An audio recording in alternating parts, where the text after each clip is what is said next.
Hey guys, today we're going to review my 2003 Ducati Monster 800. I'm going to let you know what I think about the bike. I've had it for over 12,000 miles now. We'll go over the cost of maintenance, what it's like to own every day, and what I genuinely think about this motorcycle. So stick around.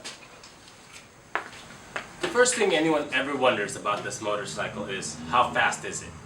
Well, it's a Ducati Monster 800. It has about 80 horsepower and 50.9 foot-pounds of torque. By today's standard, 2018, this is not really what you consider a super sport bike by any means. But is it enough power to get you through the freeway? Absolutely. This thing can pass just about anything on the road. It's plenty of torque, and a lot of it is in the low-end torque because of the L-twin motor that's on there. It's about as fast as what you would as a entry-level Ducati Monster now, like a 696. But this is back in 2003. It still has the round headlight. It still has the air-cooled motor compared to the water-cooled motor now. And in my opinion, overall, to me, it's a wonderful intermediate second motorcycle for someone looking into getting into the sports scene. It has wonderful suspension. It has great brakes. It has a really comfortable ergonomics. So let's break down each aspect of that so that we can have some structure to this. So let's start with the power. The motor is an L-twin, like I mentioned, twin cylinders. So for someone that's getting into their second motorcycle, it's wonderful amount of torque. It can get you into a lot of trouble, or it can be just a wonderful docile machine. Now, with my experience with this motor, the engine doesn't really like being under 4,000 RPMs. It really gets into its own after 4,000. So when you're cruising down the freeway at 60 miles an hour, you're in that range. So it's just a little bit more comfortable to go a little bit faster than 60 miles an hour. Besides that, the pickup on the engine is wonderful. The exhaust note is just nothing like anything before. I've owned a lot of bikes. This is bike number 15, I believe. I've owned an SV650, ZX6R, as far as sports bikes. A bunch of cafe racers, bobbers, and all of that. But this was my first Ducati, and I am so glad that this is the one I bought. The power was exactly what I was looking for. My main daily driver before this was an SV650. And I believe it has 20 less horsepower and about 10 to 15 less torques. And to me, it was a wonderful step up. It really got me comfortable with passing and just humming on the freeway for a long period of time. So I have no complaints at all about the motor. Now, with every Ducati motor also comes Ducati maintenance. This particular era of motorcycle needs maintenance every 6,000 miles. Those are your major maintenance intervals. But besides that, you do your standard oil change. The oil change that's recommended for these motorcycles require you to get racing oil. I personally get the one in the middle. Here's synthetic, here's racing oil, I get the one right here. I do it every about 3,000 miles and it's been no problem for me. I do my spark plugs every 6, my oil change every 3, and you have to do the valve adjustment. That's the one that's absolutely critical. Here's the hard part about owning a Ducati. Those valve adjustments, timing belts, cost about $800 at a Ducati dealership to get that done. That's every 6,000 miles you got to spend that money. But if you're resourceful, I found a guy in my area that was doing them for $250. That's right, $250 to do valve adjustments. I give him $280 because I honestly know the amount of work that goes into it. And he tells me, it's like, I'm pretty sure I lose money every time I do this, but he's a great guy and I bring all of my motorcycles to him. So that's as far as the maintenance goes. Besides that, it's just regular brake fluid, it's just a regular oil filter that you can get. Do your chain and the tires, you know. Yeah. What I did forget to mention about speed, that's the one that a lot of people ask about. Can it do wheelies? Yes, absolutely. Can it go over 100 miles an hour? Yeah, the fastest I've ever gotten this motorcycle is about 135. That's no windshield, 135 miles an hour in a closed course. And it was fine. I didn't want to stay up there that long, but it was doing 130, 135. Let's talk about the looks of this bike. To me, this is the iconic Ducati Monster.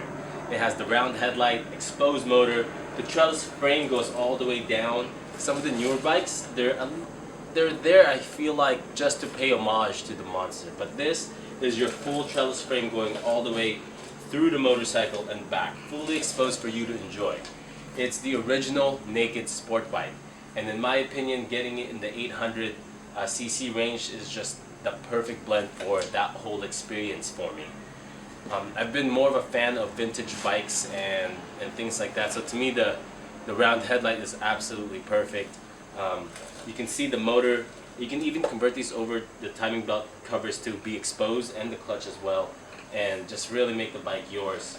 This particular bike has aftermarket rear sets, has an aftermarket exhaust, and I've changed the grips. Besides that, this is how you normally get it, besides the fender eliminator.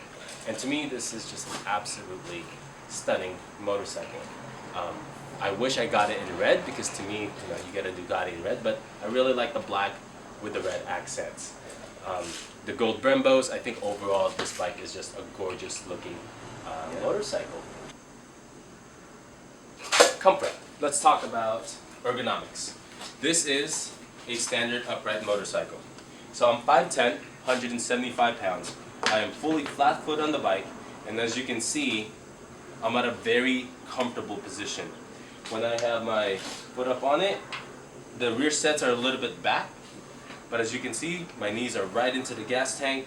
My arms are comfortable on it. I can still tuck into the position for higher speeds, and this bike is absolutely comfortable for those longer rides, which I do quite often in this motorcycle. So ergonomics is to me perfect.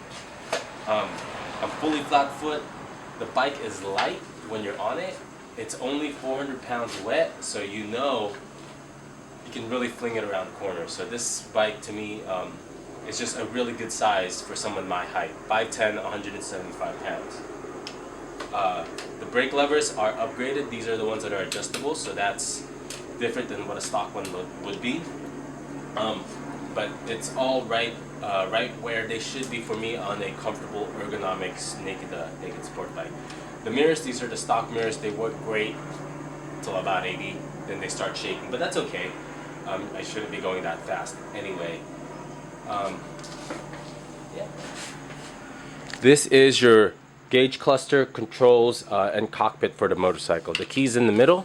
You have your neutral light, oil, maintenance, turn signal, and high beam. The one on the top right, I believe, is fuel. You'll see that light up on startup. Yep, it's fuel.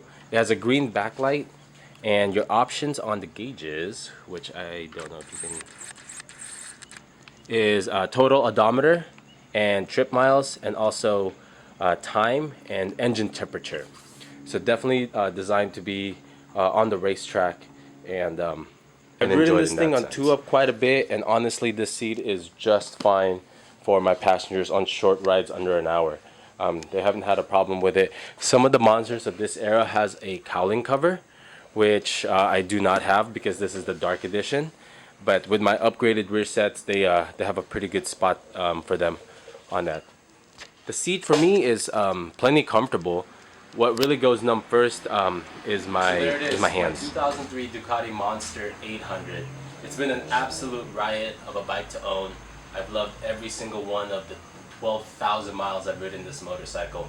I've only had it for about a year and a half, 2 years, and I've ridden this more than I've ridden any other motorcycle. Thinking about getting a older Ducati, please don't pass these up. They're wonderful motorcycles, and they're iconic. Every time that badge is at a bike show or a bike meet, it is a more interesting motorcycle in my opinion, and that's what motorcycles should be. They should be fun and interesting and put a smile on your face. And for this bike, for the money I paid for it, since it is older, has been been a great value for a motorcycle out of the 14 that I've owned. So if you're thinking about it, do it. It's a great bike, and I can't say anything really too bad about it. Wait, we can't have a review video without starting it up.